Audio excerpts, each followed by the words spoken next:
জয় গুরু সবাইকে। তো সকাল সকাল রেডি হয়ে গেছি উপযোজনা ইষ্টভীতি গ্রহণের জন্য। যেহেতু 8টা থেকে আমাদের উপযোজনা ইষ্টভীতি গ্রহণের টাইম, তো তার জন্য যেহেতু 8টা বেজে গেছে, তাড়াতাড়ি করে এবারে উপযোজনার দিকে যাচ্ছি। আর আমি ভাবছিলাম যে কাকিমা কেন আমাকে ফোন করছে না। তো তারপরে যাই হোক একটুখানি আমাদের ফ্ল্যাটের চারিদিকটা দেখাচ্ছিলো, যেহেতু ফ্ল্যাটের নিচেই আমাদের উপযোজনাটা। তারপরে গিয়ে দেখছি একজন দাঁড়িয়েও রয়েছে ইষ্টভীতি দেওয়ার জন্য।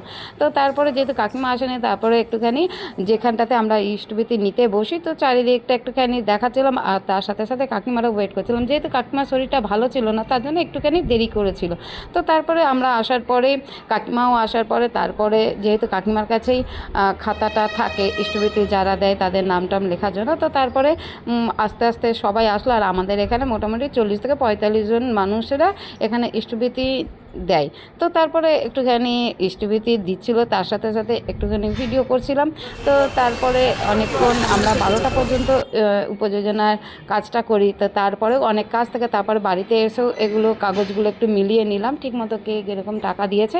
তো তারপর সব মেলানোর পরে তারপরে চলে আসলাম ব্যাংকে ইষ্টভীতির টাকাগুলো আজকে দিয়ে দিলাম। যেহেতু অনেক সময় শনি আর রবিবার হলে ব্যাংক বন্ধ থাকে, তো আজকে ব্যাংকটা খুবই ফাঁকা ছিল, তো তার জন্য আজকে ইষ্টভীতির টাকাটা তাড়াতাড়ি ব্যাংকে জমা দিতে পেরেছি আর তাড়াতাড়ি কাজটা হয়ে গেছে। এবার যেহেতু ব্যাংকে টাকা জমা দেওয়া হয়ে গেছে, এবার বাড়িতে ফিরে চলে আসবো। আর ভেবেছিলাম যে অনেকটাই টাইম লাগবে, তো তারপরে এখন এরপরে অনেক কাজ আছে। তো পরের ভিডিওতে সবাই